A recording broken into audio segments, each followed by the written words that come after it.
नमस्कार मित्रों, मैं सौरभ शुक्ला आपके समक्ष आज फिर प्रस्तुत हूँ एक नई कहानी के साथ, जिसका नाम है रंगीले बाबू। ये मुंशी प्रेमचंद द्वारा लिखी कहानी है। तो आइए मित्रों, शुरू करते हैं आज की कहानी रंगीले बाबू। बाबू रसिक लाल को मैं उस वक्त से जानता हूँ जब वह लॉ कॉलेज में पढ़ते थे। मेरे सामने ही वह वकील हुए और आनन फानन चमके। देखते देखते बंगला बन गया, जमीन खरीद ली, मोटर रख ली और शहर के रईसों में शुमार होने लगे। लेकिन मुझे न जाने क्यों उनके रंग ढंग कुछ बहुत जचते ना थे। मैं ये नहीं देख सकता कि कोई भला आदमी खामखा टेढ़ी टोपी लगाकर निकले या सुरमा लगाकर, मांग निकालकर, मुंह को पान से फुलाकर, गले में मोतियों या बेले के गजरे डाले, तंजेब या चुन्नटदार कुर्ता और महीन धोती पहने बाजार में कोठों की तरह ताक झांक करता, ठट्ठे मारता निकले।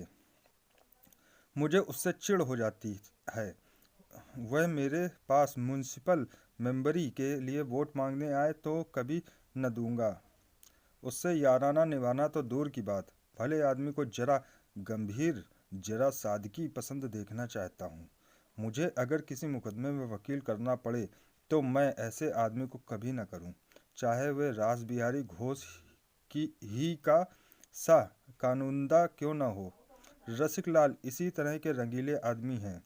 उनकी तर्क शक्ति ऊंचे दर्जे की है, मानता हूँ। जिरह भी अच्छी करते हैं, यह भी मुझे स्वीकार है। लेकिन सीधी टोपी लगाने और सीधी चाल चलने से उनकी वकालत कुछ ठंडी न पड़ जाएगी। मेरा तो ख्याल यह है कि बांकपन छोड़ भले आदमी बन जाएं तो उनकी प्रैक्टिस दूनी हो सकती है। लेकिन अपने को क्या पड़ी है कि किसी की बातों में दखल दे। जब कभी उनका सामना हो जाता है तो मैं दूसरी ओर ताकने लगता हूँ या किसी गली में रहता हूँ। मैं सड़क पर उनसे बातें करना मुनासिब नहीं समझता। क्या हुआ, वह नामी वकील हैं और मैं बेचारा स्कूल मास्टर हूँ। मुझे उनसे किसी तरह का द्वेष नहीं है। उन्होंने मेरा क्या बिगाड़ा है जो मैं उनसे जलूं। मेरी तो वह बहुत बड़ी इज्जत और खातिर करते हैं। अपनी लड़की की शादी में मैं उनसे दरियां और दूसरा सामान मांगने गया था। उन्होंने 2 ठेले भर दरियां, कालीनें, जाजिम, चौकियां, मसनदें भेज दी। नहीं, मुझे उनसे जरा भी द्वेष नहीं। बहुत दिनों के परिचय के नाते मुझे उनसे स्नेह है, लेकिन उनका यह बांकपन मुझे नहीं अच्छा लगता। वह चलते हैं तो ऐसा जान पड़ता है जैसे दुनिया को ललकारते चलते हों। देखूं मेरा कोई क्या कर सकता है। मुझे किसी की परवाह नहीं। एक बार मुझे स्टेशन पर मिल गए, लपक कर मेरे कंधे पर हाथ ही तो रख दिया। आप तो मास्टर साहब कभी नजर ही नहीं आते। कभी भला साल में एक आध बार तो दर्शन दे दिया कीजिए। मैंने अपना कंधा छुड़ाते हुए कहा। क्या करें साहब, अवकाश ही नहीं मिलता। बस आपने चट एक बाजारी शेर पढ़ा, तुम्हें गैरों से कब फुर्सत, हम अपने गम से कब फुर्सत। चलो बस हो चुका मिलना, ना तुम खाली ना हम खाली। मैंने हंस तो दिया। जो आदमी अपना लिहाज करे उससे कोई कैसे रुखाई करे। फिर बड़े आदमी से बिगाड़ करना भी नहीं चाहता। न जाने कब अपनी गरज लेकर उनके पास जाना पड़े। लेकिन मुझे उनकी ये बेतकल्लुफ़ कुछ अच्छी नहीं लगी। यूं मैं ना कोई तबस्सु हूँ, ना जाहिद। अरसिक होना उस बांकपन से भी बुरा है। शुष्क जीवन भी कोई जीवन है जिसमें विनोद के लिए स्थान न हो। वन की शोभा हरे भले फल, सरस वृक्षों से, सूखे हुए कंठों ठूंठों से नहीं। लेकिन मैं चाहता हूँ आदमी तो कुछ करे, छिपा कर करे। शराब पीना चाहते हो पियो, मगर पियो एकांत में। इसकी क्या जरूरत है कि शराब में मस्त होकर बहकते फिरो। रूप के उपासक बनना चाहते हो बनो, लेकिन इसकी क्या जरूरत है कि वेश्याओं के दाएं बाएं बैठाए मोटर में अपने छैलपन का ढिंढोरा पीटते फिरो। फिर रसिकता की भी एक उम्र होती है। जब लड़के जवान हो गए, लड़कियों की शादी हो गई, बाल पक चले, तो मेरे ख्याल में आदमी को कुछ गंभीर हो जाना चाहिए। आपका दिल अभी जवान है, बहुत अच्छी बात है। मैं तुम्हें इस पर बधाई देता हूँ। वासना कभी बूढ़ी नहीं होती। मेरा तो अनुभव है कि उम्र के साथ साथ एक भी प्रौढ़ होती जाती है। लेकिन उस इस उम्र में कुलेले करना मुझे ओछापन मालूम होता है। सींग कटा बछड़ा बनने वाली मनोवृत्ति का मैं कायल नहीं। कोई किसी का क्या कर लेगा, लेकिन चार भले आदमी उंगली उठाएं ऐसा काम क्यों करो। तुम्हें भगवान ने संपन्न बनाया है, बहुत अच्छी बात है, लेकिन अपनी संपन्नता को इस विपन्न संसार में दिखाते फिरना तो क्षुधा से व्याकुल है। जो क्षुधा से व्याकुल हैं उनके सामने रसगुल्ले उड़ाना, इसमें ना तो रसिकता है ना आदमीयता। रसिकलाल की बड़ी लड़की का विवाह था, मथुरा से बारात आई थी। ऐसे ठाठ की बारात यहाँ शायद ही कभी आई हो। बड़ी धर्मशाला में जनवासा था। वर का पिता किसी रियासत का दीवान था। मैं भी बारातियों की सेवा सत्कार में लगा हुआ था। 1000 आदमी से कम ना थे। इतने आदमियों का सत्कार करना हंसी नहीं।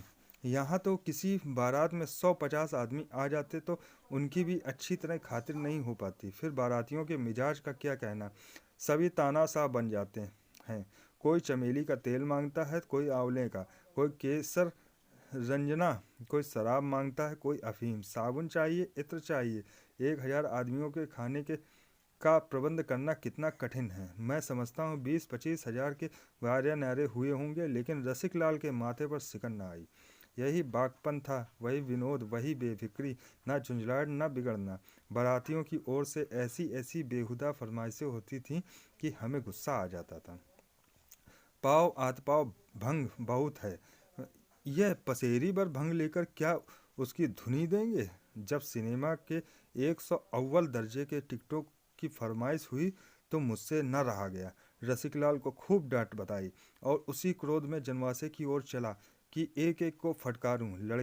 लड़के का ब्याह करने आए हैं या किसी भले आदमी की इज्जत बिगाड़ने। एक दिन बगैर सिनेमा देखे नहीं रह जाता। ऐसे ही बड़े शौकीन हो तो जेब से पैसे क्यों नहीं खर्च करते। लेकिन रसिकलाल बड़े हंस रहे थे।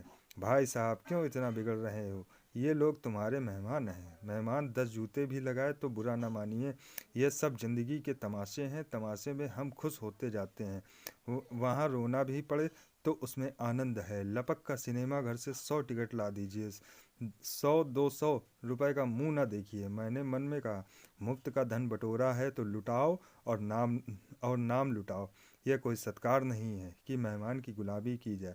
मेहमान उसी वक्त तक मेहमान है जब तक वह मेहमान की तरह रहे। जब वह रौब जमाने लगे, बेइज्जत करने पर आमादा हो जाए तो वह मेहमान नहीं, शैतान है। इसके 3 महीने बाद सुना कि रसिकलाल का दामाद मर गया, वही जिसकी नई शादी हुई थी। सिविल सर्विस के लिए इंग्लैंड गया हुआ था, वहीं निमोनिया हो गया। यह खबर सुनते ही मुझे रोमांच हो आया। उस युवक की सूरत आंखों में दौड़ गई। कितना सौम्य, कितना प्रतिभाशाली लड़का था, और मरा जाकर इंग्लैंड में कि घर वाले देख भी न सकें। और उस लड़की की क्या दशा होगी जिसका सर्वनाश हो गया। अभी हाथ की मेहंदी में न छूटी थी, चुंदरी भी तो अभी मैली नहीं हुई। वाह रे दयालु भगवान, और वाह रे तुम्हारी लीला। प्राणियों की होली बनाकर उसकी लिपटों का तमाशा देखते हो। उसी वक्त भागा हुआ रसिकलाल के पास गया और उसकी सूरत देखते ही मन की कुछ ऐसी दशा हुई कि चिंगाड़ मारकर रो पड़ा। रसिकलाल आराम कुर्सी पर लेटे हुए थे। उठकर मुझे गले लगा लिया और उसी स्थिर, अविचलित, निर्द्वंद भाव से बोले, वाह मास्टर साहब, आपने तो बालकों को भी मात कर दिया। जिनकी मिठाई कोई छीन खा जाए तो रोने लगते हैं। बालक तो इसलिए रोता है कि उसके बदले में दूसरी मिठाई मिल जाए।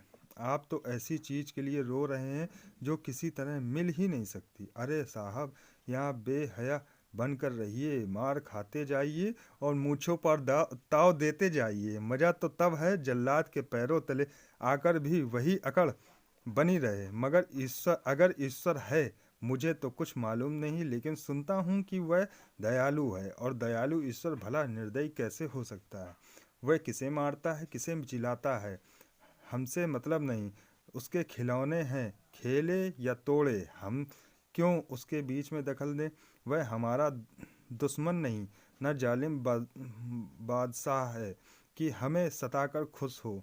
मेरा लड़का घर में आग भी लगा दे तो मैं उसका दुश्मन ना बनूंगा। मैंने तो उसे पाल पोस कर बड़ा किया, उससे क्या दुश्मनी करूं। भला ईश्वर कभी निर्दयी हो सकता है, जिसके प्रेम का स्वरूप यह ब्रह्मांड है। अगर ईश्वर नहीं है, मुझे मालूम नहीं, और कोई ऐसी शक्ति है जिसे हमारी विपत्ति में आनंद मिलता है, तो साहब यहाँ रोने वाले नहीं हैं। हाथों में ताकत होती है और दुश्मन नज़र आता है तो हम भी कुछ जवां-मर्दी दिखाते हैं। अब अपनी बहादुरी दिखाने का इसके सिवाय और क्या साधन है कि मार खाते जाओ और हंसते जाओ, अकड़ते जाओ। रोए तो अपनी हार को स्वीकार करेंगे। मार ले साले, जितना चाहे मार ले, लेकिन हंसते ही रहेंगे। मक्कार भी है, जादूगर भी है, छिप कर वार करता है। आ जाए सामने तो दिखाऊं। हमें तो अपने उन बेचारे शायरों की अदा पसंद है, जो कब्र में भी मासूक के पाजेब की झनकार सुनकर मस्त होते रहते हैं। इसके बाद रसिक लाल ने उर्दू शेरों का तांता बांध लिया और इस तरह तन्मय होकर उनका आनंद उठाने लगे मानो कुछ हुआ ही नहीं। और फिर बड़े लड़की और फिर बोले, लड़की रो रही है। मैंने कहा, ऐसे बेवफा के लिए क्या रोना जो तुम्हें छोड़कर चल दिया। अगर उससे प्रेम है तो रोने की कोई ज़रूरत नहीं। प्रेम तो आनंद की वस्तु है। अगर कहो क्या करें, दिल नहीं मानता तो दिल को मनाओ, बस दुखी मत हो। दुखी होना ईश्वर का अपमान करना है और मानवता को कलंकित करना। मैं रसिक लाल का मुंह ताकने लगा। उन्होंने यह कथन कुछ ऐसे उदात भाव से किया कि एक क्षण के लिए मुझ पर भी उसने जादू कर दिया। थोड़ी देर के बाद मैं वहां से चला तो दिल का बोझ बहुत कुछ हल्का हो गया था। मन में एक प्रकार का साहस उदय हो गया था, जो विपत्ति और बाधा पर हंस रहा था। थोड़े दिनों के बाद वहां से तबादला हो गया और रसिक लाल जी की खबर कोई खबर नहीं मिली। कोई साल भर के बाद एक दिन गुलाबी लिफाफे पर सुनहरे अक्षरों में छपा हुआ एक निमंत्रण पत्र मिला। रसिक लाल के बड़े लड़के का विवाह हो रहा था।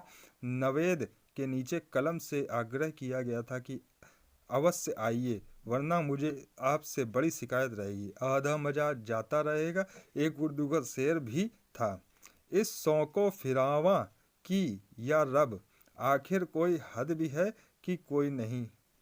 इनकार करे वह या वादा, हम रास्ता देखते रहते हैं। एक सप्ताह का समय था। मैंने नई रेशमी अचकन बनवाई, नए जूते खरीदे और खूब बन ठन कर चला। वधू के लिए एक अच्छी सी कश्मीरी साड़ी ले ली। महीनों एक जगह रहते रहते और एक ही काम करते करते मन कुछ कुंठित सा हो गया। 3-4 दिन खूब जलसे रहेंगे, गाने सुनूंगा, दावतें उड़ाऊंगा, मन बहाल हो जाएगा। रेलगाड़ी से उतरकर वेटिंग रूम में गया और अपना नया सूट पहना। बहुत दिनों बाद नया सूट पहनने की नौबत आई थी, पर आज भी मुझे नया सूट पहनकर वही खुशी हुई जो लड़कपन में होती थी। मन कितना ही उदास हो, नया सूट पहनकर हरा हो जाता है। मैं तो कहता हूँ बीमारी में बहुत सी दवाएं ना खाएं, हम नया सूट बनवा लिया करें तो कम से कम उतना फ़ायदा तो ज़रूर ही होगा जितना दवा खाने से होता है। क्या यह कोई बात ही नहीं कि ज़रा देर के लिए आप अपनी ही आंखों में कुछ ऊंचे हो जाएं। मेरा अनुभव तो यह कहता है कि नया सूट हमारे अंदर एक नया जीवन डाल देता है, जैसे सांप केचुल बदले या बसंत में वृक्षों में नई कोपलें निकलें। स्टेशन से निकलकर मैंने तांगा लिया और रसिकलाल के द्वार पर पहुंचा। 3 बजे होंगे। लू चल रही थी, मुंह झुलस जाता था। द्वार पर शहनाइयाँ बज रही थी, वंदनवार बंधी हुई थी। तांगे से उतरकर अंदर के सहन में पहुंचा। बहुत से आदमी आंगन के सहन के बीच में घेरा बांधे खड़े थे। मैंने समझा कि शायद जोड़े गहने की नुमाइश हो रही होगी। भीड़ चीर कर घुसा, बस कुछ न पूछा। क्या देखा जो ईश्वर सातवें बैरी को भी न दिखाए। अर्थी थी, पक्के काम के दोसाले से ढकी हुई, जिस पर फूल बिखेरे हुए। मुझे ऐसा मालूम हुआ कि गिर पड़ूंगा। सहसा रसिकलाल पर मेरी निगाह पड़ी। रंगीन कपड़ों का एक गट्ठर लिए अंदर से आए थे। न आंखों में आंसू, न मुख पर वेदना, माथे पर सिकन। वही बाकी टोपी थी, वही रेशमी कुर्ता, वही महीन पाजेब की धोती। सब रो रहे थे। कोई आंसुओं के बेग को रोके हुए था, कोई शोक के विहल था। ये बाहर के आदमी थे, कोई मित्र था, कोई बंधु था, और जो मरने वाले का बाप था वह इन डगमगाने वाली नौकाओं और जहाज़ों के बीच में स्तंभ की भांति खड़ा था। मैं दौड़कर उनसे गले से लिपट कर रोने लगा। वह पानी की बूंद जो पत्ते पर रुकी हुई थी, जरा सी हवा पाकर ढुलक पड़ी। रसिक लाल ने मुझे गले से लगाते हुए कहा, आप कब आए? क्या अभी चले आ रहे हैं? वाह, मुझे खबर ही ना हुई। शादी की तैयारियों में ऐसा फंसा कि मेहमानों की खातिरदारी भी न कर सका। चलकर कपड़े उतारिए, मुंह हाथ धोइए, अभी बारात में चलना पड़ेगा। पूरी तैयारी के साथ चलोगे? बैंड, बीन, ताशा, शहनाई, नगाड़ा, ढपली सभी कुछ साथ होंगे। कोतल, घोड़े, हाथी सवारी सब कुछ मंगवाई है। आतिशबाजी, फूलों के तख्त खूब धूम से चलेंगे। जेठे लड़के का ब्याह है, खूब दिल खोल कर करेंगे। गंगा के तट पर जनवासा होगा। इन शब्दों में शोक की कितनी भयंकर, कितनी अथाह वेदना थी। एक कोराम मच गया। रसिक लाल ने लाश के सिर पर बेलों का मोर पहनाकर कहा, क्या रोते हो भाइयों? यह कोई नई बात नहीं हुई है। रोज ही तो यह तमाशा देखते हैं, कभी अपने घर में, कभी दूसरे के घर में। रोज ही होते हैं, रोज ही तो रोते हो, कभी अपने दुख से, कभी पराये के दुख से। कौन तुम्हारे रोने की परवाह करता है? कौन तुम्हारे आंसू पोंछता है? कौन तुम्हारी चित्कार सुनता है? तुम रोए जाओ, वह अपना काम किए जाएगा। फिर रो कर क्यों अपनी दुर्बलता दिखाते हो? उसकी चोट को छाती पर लो और हंस कर दिखा दो। तुम ऐसी चोटों की परवाह नहीं करते। उससे कहो, तेरे अस्त्रालय में जो सबसे घातक अस्त्र हो वह निकाल ला। यह क्या सुइयां सी चुभोता है? पर हमारी कोई दलील नहीं सुनता। ना सुने, हम अपनी अकड़ न छोड़ेंगे। अपनी धूमधाम से बारात निकालेंगे, खुशियां मनाएंगे। रसिक लाल रोते तो और लोग भी उन्हें समझाते। इस विद्रोह भरी ललकार ने सबको स्तब्धित कर दिया। समझाता कौन? हमें वह ललकार विक्षिप्त वेदना सी जान पड़ी जो आंसुओं से कहीं मर्मान्त थी।